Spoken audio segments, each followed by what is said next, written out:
Okay, welcome back to another podcast. We have a special guest today. We have Gilbert Rowley, and he is a filmmaker. You guys have seen his stuff on social media.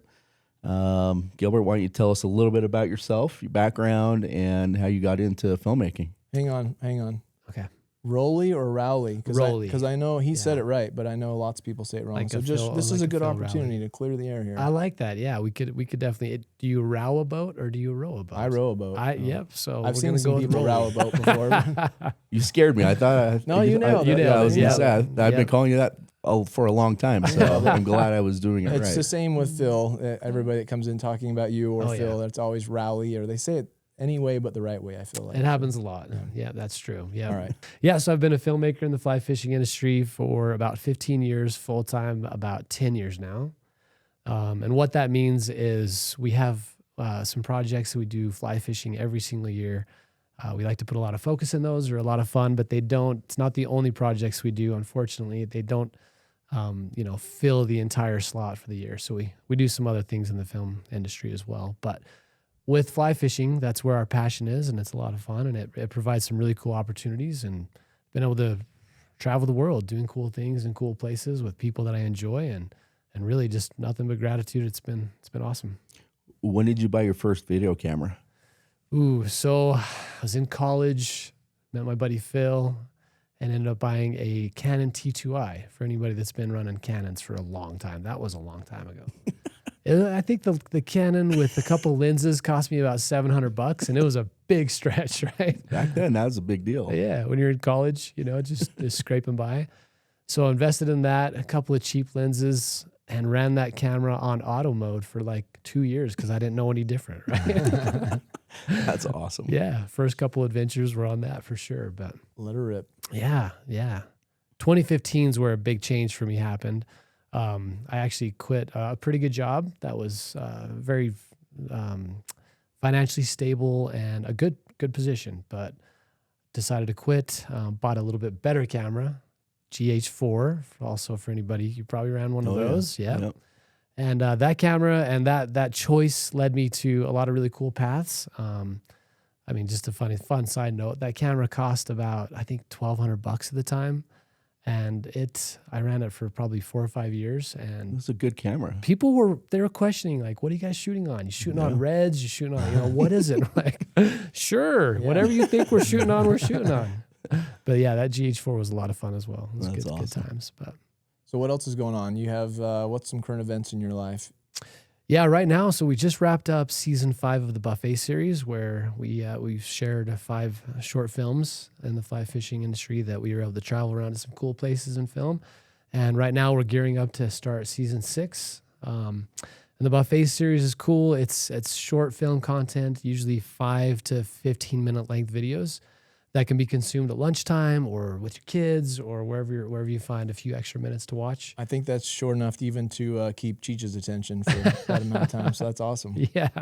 And those can be found on? They're on YouTube. Yep. So, my YouTube channel is just Gilbert Rowley. Kind of boring, but it gets the job done. And the Buffet series has been, 5 seasons, 5 films. We've put out quite a bit of content in the last number of years. And those are created with my buddy Phil Tuttle, exceptional filmmaker as well. And yeah, we're mostly just looking for ways to go and have a good time and run a camera. Sure. And capture some of the story and share it with people. And that provides a really cool opportunity. But I think you're selling it short because I've seen lots of them. I don't know if I've seen all of them, but the content you get is top notch for sure. Some of the footage of takes and underwater eats and releases and all that stuff is always really fun to watch. Oh, I appreciate that. Yeah. So yeah, right now season 6 is just barely getting started to film, and we'll film it for the next 10 months or so. Compile that over the winter months, early spring, and have it ready to go by next year. Very cool. So how many days a week do you film? Do you have a specific set of days that you film during the week? That's a great question. It not really. So my schedule's all over the place. So usually with filming, if I had to kind of dial in what filming and editing, weighing out what that means, for every full day of filming, it's usually like a week of editing, right?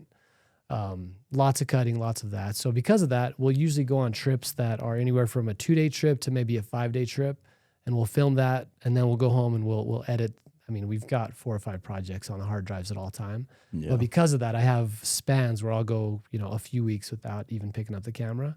But then when we do film, it's usually more than a day. Sometimes it's just a quick trip or whatnot. But yeah, we kind of pace it out. And you guys do saltwater and freshwater. So I've seen a couple of your films. So what was your favorite saltwater trip? So, that's a great question. I mean, without a doubt, there's a place in Turks and Caicos that we've been going to. We've been there a few times now, and I mean, chasing permit is really fun, but really frustrating, right? Chasing tarpon is really fun. I have no qualms with tarpon. Tarpon are awesome. Probably my favorite saltwater fish.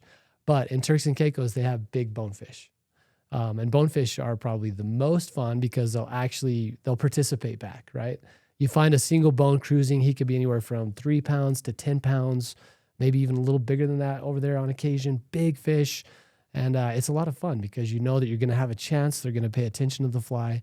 And it's ankle deep water, white sand that's just perfect. I mean, it's pretty dreamy. And the other thing too is I'm not a big boat guy. I like boats for transportation, but fishing off boats is okay, but filming off from boats isn't my favorite. Yeah. Right. Yeah. So whenever we're tailoring a project and kind of figuring out what it's going to look like, if we can stay away from boats, it just helps the footage be a little more dynamic and the story flow a little differently than looking at, like imagine being on a drift boat on the Snake. You're just looking at that same view, the angler in the front almost the whole time, right? Makes sense. Yep. So yeah, we get to wade. It's all wade fishing, and it's fantastic. Big bonefish. It's a lot of fun. No, that's awesome. Okay, so that's a saltwater trip. Now, freshwater trip. What was most memorable or one of your favorites? The one that comes to mind is probably Iceland, which you've been to Iceland. Yeah, it's a pretty special place. With right? Phil. Yeah, yeah. Oh, Iceland's as good as it gets. Now, it's pretty good. When we were over there, we were chasing sea run browns, and to be completely honest, they didn't cooperate like the bonefish in Turks and Caicos. Right? Fish were around and fish were being caught, but it was onesie twosie, a couple of fish a day type of thing. Yeah. So you had to work for them. But even with that said, like I think what I enjoyed the most about Iceland was the scenery. Like it was such a scenic place. At the end of the film that we made from over there, there's a clip of Phil, and he's saying, "Can you believe this? There's a waterfall over here and over here and over here and over here. Everywhere you look, there's a waterfall." And he's not wrong. It's just they're everywhere. Yeah, it's so pretty. That's cool. But yeah, that one was pretty memorable. But I mean, I'm a trout guy, right? I grew up here in Utah, catching I fell in love with 10-inch brookies, when I was a young kid. So even though we've been able to travel some pretty cool places, like to go and hit a small stream and, toss to some cutties that are crushing big dries, like that's as good as it gets. So although we do get to travel and some cool things have happened, like I still love catching little fish, beautiful trout and beautiful places. Yeah. That's cool. Yeah, I can relate to that. There's lots of cool places to fish, but I never seem to get tired of fishing locally either, right? Yep. Absolutely. What other current events do you have? I know you have a family, so you have that. You have dad life. Yep. You stay busy. I know you do some coaching. Yeah. So we've been very busy. I've coached high school basketball for the last 5 years, but I just resigned about a month ago. You did? Yep. My son Andrew, he's 18. He's graduating in a week, and I've just been very busy. So I decided that coaching was going to take a back seat. Makes sense. Decided to give that up. But I've enjoyed it. So yeah, coaching kept me busy, filmmaking, and I've got 5 kids, and a couple of them are still pretty little. They keep us nimble and running around all over the place. So it's been fun. But yeah, Andrew, he actually, it's kind of a fun side note. He got a mission call to serve in Argentina. Oh, cool. And it's where Curtis and Cheech, and it's down there on the Paraná where the Golden Dorado are. So I'm already scheming. I'm coming up with an idea to get a trip down there. My parents just finished a mission in Argentina too. Nice. Yeah, that's cool. Yeah. And that's good for me selfishly too, because I call or text, mostly text, probably not that much, 5 or 10 times a year most. And it's always in your defense, I usually text at like 9 p.m. Oh man, the night before. Maybe it's 6 p.m. Gil, let's go fishing tomorrow. I got coaching. I know. I got this. Those are the hardest texts to respond no to. I just want to go fishing with Lance. We'll make it happen now though, right? Yep, more time. That's the plan. Yep. Perfect. Yep. That's good. Well, tell us a little bit about your master class that you have going. Yeah, so we did a cool thing with Devin and Lance a number of years ago. We created what was called the Modern Nymphing series, where these guys that we filmed in a whole bunch of different states on different rivers and did a really in-depth course, and it was fantastic. But it was in DVD format, and so people were consuming it either digitally with digital downloads or on DVDs. So, maybe a year or two ago, we put it into a master class. We put all of that content together. It's about 5.5 hours of instruction, where Devin and Lance teach people how to, primarily Euronymph, but the last third of it is about fishing different water types with different techniques. And it's a super valuable resource. I'm a big fan of investing in myself, like with filmmaking. Perfect example, like running a camera. I didn't go to college for that. My degree is actually in Fisheries and Aquatic Science. I'm a fish nerd. I'm a bug nerd, all that kind of stuff. But I bought a course 10 years ago. Cost me a significant amount of money at that time, like $600 or something.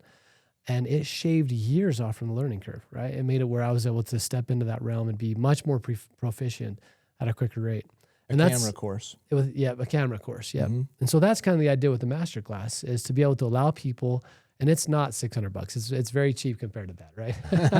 We wish we could sell it for $600. That would be nice. Yeah. Yeah. So for the price of a meal, you can learn and cut years off from your fishing curve from guys like Devin and Lance. So when people ask questions like, what's the best way to learn to fish? Well, invest in yourself, whether that's podcasts or videos or books or whatever it might be. Like, right. You're going to learn some stuff on the river, but you're going to have a better experience if you prepare ahead of time by just doing a little research and doing a little investment. So that's the idea with the masterclass, is to be able to help people learn about Euronymping and fly fishing in general, and be able to enhance their quality on the water, their time on the water. We get a lot of customers that come in that have seen the DVDs and the digital downloads, and so many people have seen it. So it's just a good resource for everyone wanting to learn how to Euronymph. Yeah. If Lance isn't in the shop, and I know nothing about Euronymphing. Yeah, right. So yeah, we're not buying that. But a cool resource. Yeah, I'm with you though. I'm biased, obviously, as are you. But for the value, like, I'm with you. People can hire a guide. It's a good way to learn. You can spend thousands of hours on the water, and you're going to learn that way too. But totally, you can clip years and years off of your learning experience, off that learning curve, and for way less money than even a part-time, a half-day guide. Right? It doesn't cost that much. And it is more, like you mentioned, it's more than just Euronymping. We do dry dropper, we do dries, we do streamers, we do long leader dry fly stuff. Lots of tips and tricks in there. There's tons about reading water. There's all kinds of good, I'm selling it, of course, obviously, but I'm very biased, but it is also very informative and very helpful to get people on the right path. The number of people, I know you get it too in DMs and things and emails, but working in the shop with the public, the number of people that come in pretty frequently and say, man, I love that video series. It changed my fishing. I catch so many more fish now. And even if you didn't want a Euronymph in it, there's so much more to it than just Euronymping that it's definitely worth the very small price tag. Oh, I love that. Yeah, a lot about reading water, just things that guys struggle with regardless of the technique, right? Right. Yep. As a side note, as kind of a tip of a cap to Gilbert, one of the things I liked about it, I had done some other previous instructional videos filmed by, camera professionals, and they knew what they were doing with cameras, but Gilbert's ability to understand both the fishing and know what to capture to show what needed to be taught, if that makes sense, is that provided a different learning experience, I think, in those videos. That's my opinion, but I've lived both sides of that, and I know being in front of the camera, both and being, sometimes pushing play. I don't know how to operate the cameras other than Gilbert sets it up every once in a while and says, you just stand here and push play. I could probably screw that up too, honestly. But just kudos to you for understanding both sides of that and knowing what to capture to make a really cool video. That's not only, I know we set this out, but we tried to not just make it informative, because I know I remember one of my bullet points I wanted to get across in our videos was not just showing techniques, but showing fish being caught with the techniques. Because I don't know about you guys, for me, when I watch instructional videos, when they don't catch anything in it, I'm kind of, does this actually work? You know, It's true. Yeah. if they're truly an expert and they're showing you something that they're confident in and they know should work really well, they should be catching some fish. I know fishing is what it is. It's not always red hot, but yeah, having your knowledge on both sides of the lens and in the fishing realm, I think really added to the credibility and the quality of that video series for sure. Yeah, yeah. And I think one thing to add, just it's still relevant, right? Like it's been out for a little while. A lot of people have watched it. A lot of people have benefited from it. But I was just going back through it, I don't know, a couple months ago, and it is good. Like the quality of the content, the instruction that's provided, like techniques have evolved, you know, and maybe some things are a little bit different with regards to how, you know, how guys are fishing. But everything taught in that video is a great foundation, or in that masterclass, super good foundation that's going to help people have a leg up out on the water and still Totally. very, very relevant. Agreed. I got to tell a story though. Yeah. Okay. It's about, okay, this one day Lance and I were fishing and you ran a camera for me. I don't know. Yeah. And so, Oh, I don't think I know this story. oh, this is great. This is great. Forgot fish play. This is, yeah, we were fishing and we spotted a big tiger trout. I mean, it was like, I don't know how big, 26, 27 inches, big tiger. And Lance was kind enough to be like, oh, you make a cast, Gilbert. You know, I was like, oh, now the pressure's on. Lance is watching. Set up the tripod. And I was like, hey, you got to just This push. is in a pond. This is in a pond. I remember now. Yep. Okay. I'm like, hey, just push record right here. And Lance, sure enough, he got it. I made a terrible cast. That tiger swam into the grass, ate a beetle, and we landed it. It was awesome. Yes, we did. So Lance can run a camera. Well, That's good to know. Hey, Brig. I can push play. If you guys set everything else up and make a cast that lands in frame, I'm in good shape. Oh, that was a good time. It was a good time. I remember Well, that speaking about that video series, I mean, ballpark, how many hours of filming did you do on that? And how long did it take from beginning to completion? enough that Gilbert's wife sent me messages. She's tired of hearing my voice. It's funny, but yeah, she heard you and Devin Yeah. nonstop in the background. And when we first started filming it, we were living in a 1-bedroom apartment, and I was editing in the bedroom. The kids and everybody were out, you know, and so Devin and Lance were playing all day, every day for months. Poor Ange. Getting that, yeah, that edit. But yeah, we spent, so we did, originally there were 3 separate films. There's 5.5 hours of content in the masterclass. So if you have 5.5 hours of usable content, that means there's like, I don't know, 150 hours of not usable content, you know? I'm probably exaggerating a little bit there, but there's a lot of content that was shot in a lot of places. These guys luckily are very good at what they do. Lance brought up a good point. We had a goal, and that was when you start to explain the technique, like try to be in a position, and we want to catch fish, you know? We also want to like show that it really does work. So unlike a lot of our other projects, like the Iceland one where the fish weren't really biting very frequently, these guys, they hammered fish, right? So it actually made the editing a lot easier because there are lots of usable takes. But Yeah. I mean, we filmed in Oregon, Idaho, Utah, Wyoming, on I don't know how many rivers and streams, and then just little trips here and there to grab a little bit of additional B-roll. And we're talking dozens of days on the water, and I mean hundreds of hours. That's across 3 videos, right? That's across all 3. The very first one, what did we do? Maybe 3 filming trips on the I first? think only 3, yeah. We might have been less than 10 days filming Yeah. probably on the first video. And yeah, it's probably maybe even a little less than that on the second one. Probably a little more on the third. Yeah. Now, we're saying that when they were in DVD form, they were available separately. We actually still have some DVDs. I have some in a closet if you know anybody that wants to buy one.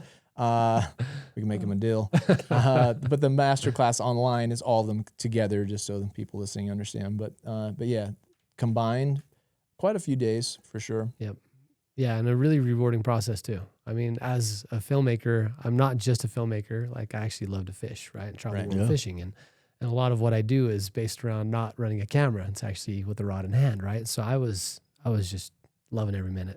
I got Devin and Lance like teaching me while I'm filming and editing all of this content, which absolutely helped my own personal fishing as well. Just pretty cool. Very cool. Good side effect. Yeah. Was a good side effect. So shifting out of there, maybe moving more towards your filmmaking stuff, back to fly fishing. Actually, before we do that, I'm curious. So I know you do some projects that are not fly fishing. Can you give us kind of a snapshot of what some of those entail? Yeah, they're still pretty interesting. We do outdoor filmmaking, right? So even though they're not always fly fishing related, they're usually adventure based. But we have clients that are like counties, so like Bryce Canyon, Canyonlands, Lagoon, these areas that these places reside in, we film for the counties and we create commercial work for them. So, Cool. And it's kind of fun because we get to take our families on those trips. A lot of times, luckily Phil does a lot of the filming with me too, but we both married up. So our wives are very presentable. Our children are presentable. We stand behind the camera most of the time. That's good. Yep, it works out. But yeah, we get to take our families doing cool stuff, and those projects are very rewarding in other ways. But yeah, a lot of adventure based commercial work for counties. But It's kind of tourism board. it's exactly Yeah. it. Yep. Chamber of Tourism Commerce or and- something, or Yep. cool. Yep. And like ATVing, Yep. Absolutely. So ATV, I mean, we've done everything from ATVing to skiing to rafting to hiking to trail running. I mean, the list goes on and on. Pretty Awesome. much, if you can recreate in a certain way in an area, we've probably filmed You've covered it. and That's created cool. some kind of a commercial out of it. Yeah. Very cool. And so then transitioning back to fly fishing, I know you've done lots of IF4 films. Yeah. Have you done any other film tours or always IF4? Always IF4. Yep. IF4 has been a good home for us. We've had a lot of films. It's been 11 years that we've been doing Dang. films in the IF4. That's cool. Isn't that crazy? Time flies. Yeah, it does. Well, I remember the first time I saw or even heard about you. I didn't even know you were from Utah. But we were at IF4, and you helped a couple of guys on their video. It was with the shark. Was it sharks? It was tuna first. Tuna. Then sharks was the Okay. next year. Yeah, I remember that. And if I'm not mistaken, that took first place that year. It didn't take first, but it did No? perform really well. Okay. Yeah. But I appreciate you so- thinking that it took first. That Well, makes me feel good. It was a good film. It was a really good film. So, but you've spent a lot of time with Phil. So, pretend he's not in the room. Tell us an embarrassing story. You guys spent a lot of time together. There's got to be at least one embarrassing story on one of your trips where either he messed up, lost a fish, or tripped and fell out of the boat, or All the above. Yeah, at the same time. No, at the same time. we have some great stories. I mean, Phil is very allergic to bees. I found that out on a trip. You know, that was I didn't know that was that. fun. Is he really, or is he just, because a lot of people just say that. he really is. He was half his body was swollen. Oh, man. It was one of those like, oh, do we need to leave Mexico? I think it was Mexico. We're like, is this that serious? But no, we had a really cool trip down to Lake Powell. We were filming some stripers once, and the very first morning we were covering tons of water just looking for stripers. That's kind of the way that you do it down there. And we were on wave runners, which some guys don't like fly fishing off from wave runners. I get it, but in Lake Powell, it's the best way to cover a lot of water in a short amount of time. And we finally found a big boil. It was awesome. We were so excited, and no other boats were on it. We zipped over, and I don't know if it was the first fish that Phil caught or the first cast. Something happened to where his line got sucked into the motor of the wave runner. Oh, man. And when he hit the gas, it snapped the tip of the rod. So we toasted a line, we toasted a rod, and we were in a perfect position to catch fish. Instead, we had to like tow the wave runner to the beach, tip it up on its edge, fish out and cut out, and try to figure out how to get 90 feet of fly line out of the bottom of this wave runner. So it was more one of the moments of, oh my heck, it's fine. It's what's happening. It's, we're about to get into them. And all of a sudden things were done for the I morning. mean, some people step on their line when there's a permit tailing, and some people get it caught on the motor. Oh yeah. We've all been there, right? Yes, we have. Yes, we have. That was a pretty good time with Phil though. Did you get that on film? No, we were actually, no, it's kind of precarious on wave runners to have cameras out. So once it got sucked in, we were like, okay, cameras away. Don't dump a $10,000 or $12,000 setup in the lake. Yeah, so you're not filming with just GoPros or something on those. You had a legit camera out there. We did. Wow. Yeah, we have, I should have brought a prop. I should have brought our camera set up so people could see, but it's a big camera. It's a cinema camera. So the body's about this big. And then the lenses are anywhere from, here to here. And so the whole setup it's heavy, it's big, but And you have insurance, right? Yeah. Okay. Yeah, we definitely have insurance. But because of that, we're pretty gutsy. Like I've got some shots of Phil He's on a wave runner backwards, his hat's on backwards. He's got that big old camera out there and these waves are rolling and he's rolling camera. I mean, does insurance cover loss in 200 feet of water at Lake Powell? we didn't have to test that, Yeah. but I sure hope so. Yeah. But yeah, we'll hang him over the side of boats, and we don't run straps on our cameras. I mean, it's all handheld, and sometimes people are, what are you doing? You're crazy. But honestly, I haven't had to make an insurance claim, but we have toasted a couple of cameras. So it's just the nature of the business. Trade-off. Yep, that's how it goes. But yeah. So do you have more IF4 films in the works? Without Yeah, we will have an IF4 film more than likely next year. Cool. Right now, we're still in the development phase of figuring out what that looks like. Nice. A lot of years, sometimes we'll have them planned out a year or two in advance, but this year just happens to be where we don't actually have a solid plan yet. So probably something trouty or something semi-familiar, or honestly, we're looking to do things that are a little bit more adventurous. It's really nice to go to a lodge and have guides and have delicious gourmet food and the whole pampered experience. But at the end of the day, it's really nice to, just get your feet on the ground and go figure something out. Right. So we'll probably cool. try to do You something ever thought about New Zealand? Thought really hard about New Zealand. Yeah, it's That's probably adventurous. the top of my list at this point of places that I haven't been to yet, but that I want to go to. Would you recommend it? I know you've been a number of I would times. recommend it. If you're looking for adventure, that's the place to go. Oh, I love it. Yeah, we're the kind of guys, we'll sleep on dirty couches in the middle of nowhere or wherever. We'll carry backpacks with heavy gear, miles and miles and miles, and that just kind of adds to the story. Well, there's no predators in New Zealand, so you can sleep anywhere you want and not have to worry about bears, mountain lions. I like that. Yeah. Yeah, are there no poisonous snakes? No. That's what I heard. Yeah, I'm like, that's appealing. A few sandflies, and that's pretty much it. Oh, Well, there is a snake-like creature that lives in the rivers that Spencer's a big fan of, but Oh, yeah. Freshwater eels. oh, I got bit by one once. oh, serious. Oh, yeah. he's as allergic to those as Phil is to bees. Started to swell right up. I think you guys are helping me plan our next IF4. I think There you you should go. do Yeah, it. maybe it'll be a New Zealand trip. Well, we'll just require a small royalty on all the views you get. Yeah, fair enough. You can definitely have a royalty from that one. That's cool. Buffet series. So I know, and we talked about masterclass, but you have a few other irons in the fire as far as let's call them income streams, right? So what else can you tell us that you do? And obviously you have a YouTube channel, so that's one thing. You have I know we get little bits of our masterclass still trickling in. What else? Yeah, so there's kind of, with the way that we've set up the business, there's 3 different ways that we make money, right? One of those is the tourism side of filmmaking that we were talking about. Mm-hmm. Another one of them is instructional content, which we also touched on. And then the third one is sponsorships. So cool. the way that we structured both the buffet series and the IF4 is we want to have a good experience for the viewers, but also for the people we work with.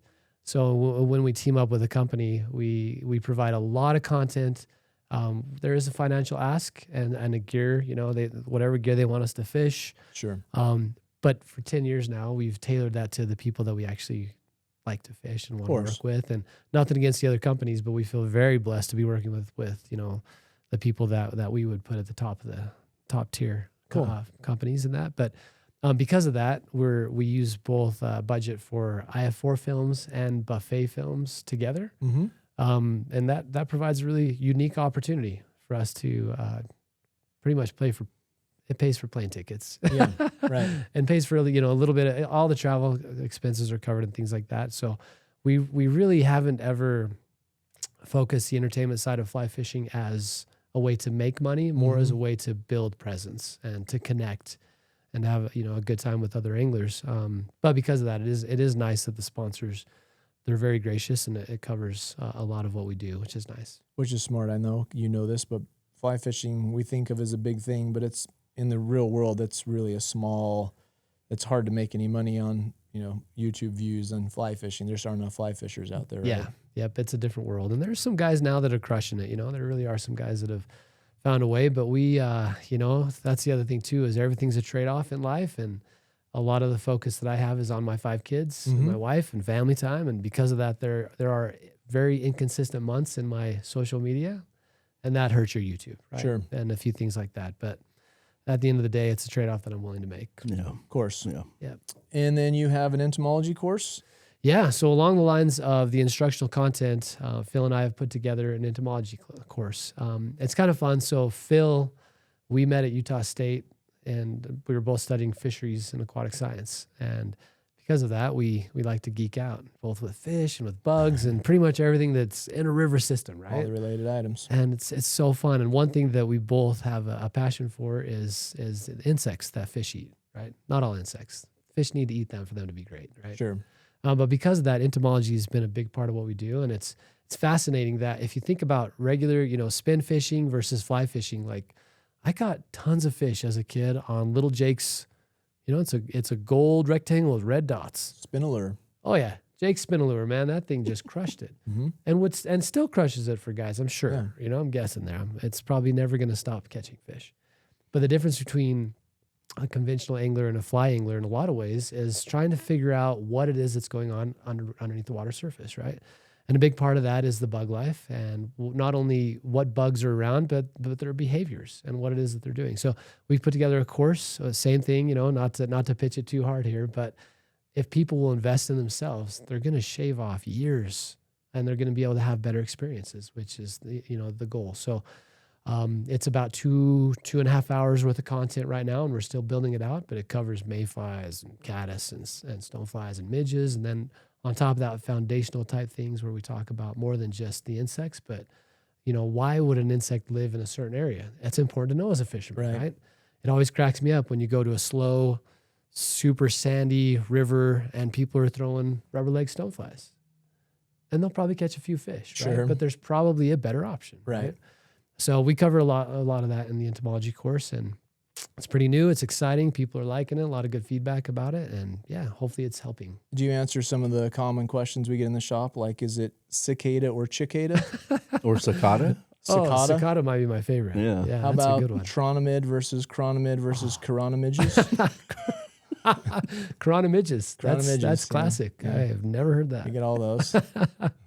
We talk a little bit about, that's actually a fun topic though. As anglers, sometimes it's really confusing when people are like, what in the world, what are they talking about? Pteronarcis. Right. What is a pteronarcis, right? It's a baby dinosaur. It is, yeah. It's like, it even has a P before it, kind of like pterodactyl, right? Right. Yeah. But in order to better understand and have it in a fishing application, we do address this in the course, and that is being able to identify, open up your fly box and say, this looks like that, I should probably fish it, is going to be more helpful than actually knowing the scientific names. Totally. Now, taking it a step further and saying, by knowing some of the scientific names and the common fisherman names, that actually enhances your time on the water in a certain way that you're not just, you're more of a part of the ecosystem at that point, Sure. right? And it makes it very enjoyable. Sometimes even when the fish aren't biting, you can be out there and flipping rocks or seeing what's flying around. Still learning. Observing, you're learning, you're growing, and the experience is better in a lot of ways. So, yeah, chironomidge. Chironomidges.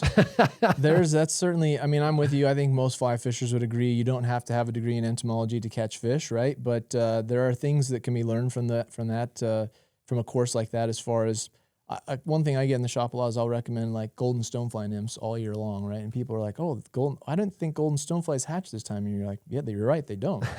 But they are in the river for like 3 years, and so they're always there, and so there's always some sort of imitation that's going to look like what's there. They have different instars, they're going to be different sizes, but they're always available. Where most people in their mind, if it's not hatching right this instant, why even bother fishing it? Yeah. But there's behavioral drift, and I'm sure you cover a whole bunch of those types of things in your course, and we'll get people on the right path to understanding more and learning more about why they should fish certain flies at certain times and why some flies that they think shouldn't work will still work. Absolutely. That's cool. Yep. Yeah, I think entomology is probably one of the biggest overlooked parts of fly fishing for most anglers. I think some anglers just think it's boring, it's not as interesting. But if they really took the time to learn a little bit about entomology, that would just boost their fishing like crazy. So where can people find this entomology course? So that's a great question. So codebreakerangler.com is where they can find it. That's another side business of ours is Codebreaker Angler. And it's available online. Yep. So but you're right. To address that point, it's a core foundation that a lot of us grew up like with an interest in, but I don't, like it's kind of fizzled a little bit, right? Yeah. Would you guys agree with that? Like people come in the shop and they're like, just tell me what to fish. Like, Yeah. Like, I just want to know what flies are going to catch me fish. I don't. They won't even turn over Yeah, a we're rock. They we're won't a do society anything. of instant gratification for sure. If somebody Absolutely. can spoon feed them, they want it, right? Yeah. We're generalizing. Yeah, absolutely. There's still guys that are 100%. digging in and Yeah. they're you know doing everything that, Right. that they can. But it's just interesting to see. And to their point, especially with some of the techniques and things, like, you can catch fish a lot of different ways and be pretty productive, Right. not knowing a lot, right? 100%. And that can be gratifying for a little while, but eventually I think you'll grow out of that. And you'll want more, and you'll want to be a little more connected. And that's Sure. where entomology comes back into play, of not only, are bugs fascinating and interesting? Absolutely. But can they help you catch more fish? Can that knowledge help you catch more fish? For sure. Yeah. Yeah.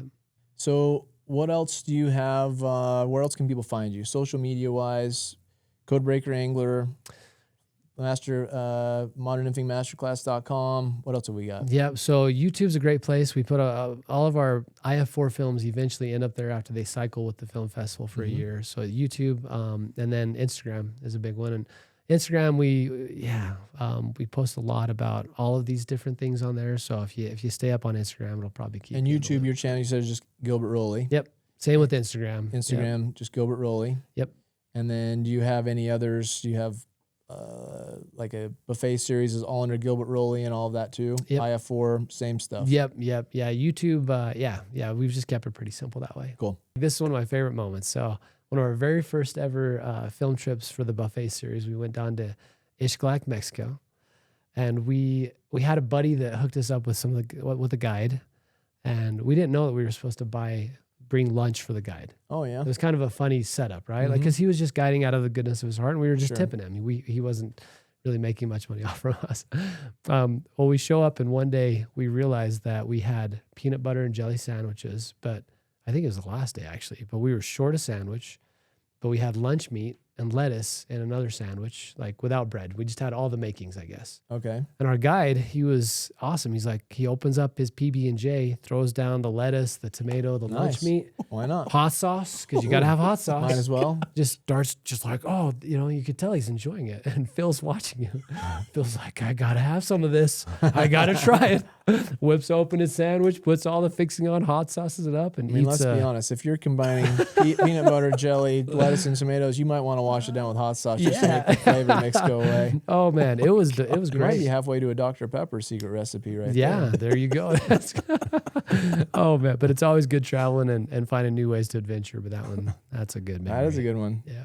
And so you brought enough for the guide the second day and third Yeah, day? yeah, it worked out. We just, had to be a little creative. We didn't even know where to buy food from, right? We just showed up ready to fish. We're like, nobody has lunch. That's a on different us. We need different food. scenario. Coming from a freshwater background where you're used to, as a guide, I know you've done some guiding in the past, as the guide providing lunch, and then you get to saltwater and it's like, what'd you bring me? The guide's, it's kind of expected. Yeah, in a lot of he's saltwater like, environments. well, no sandwich for me? Yeah. Like, you can have mine. Yeah. Yeah, Very good cool. times. All right. Well, we'll try to keep it tame when Phil's behind the lens here and, not tell too many scary stories. Oh, let it roll. It'll be all right. Thanks, guys. Yeah. Thanks for taking time out of your day and joining us. Yeah, That man. was a lot of fun. Lots Yeah, of fun. it's been a Good good to time. catch up. Always good to see you. Yeah, you as well. Let's go fish. I agree. Let's make it Maybe happen. we'll even invite Spencer Oh, yeah. Let's do it. If I'm lucky. if you're lucky. Well, that's all for now. Hopefully we'll see you again soon. Okay. Thanks, guys.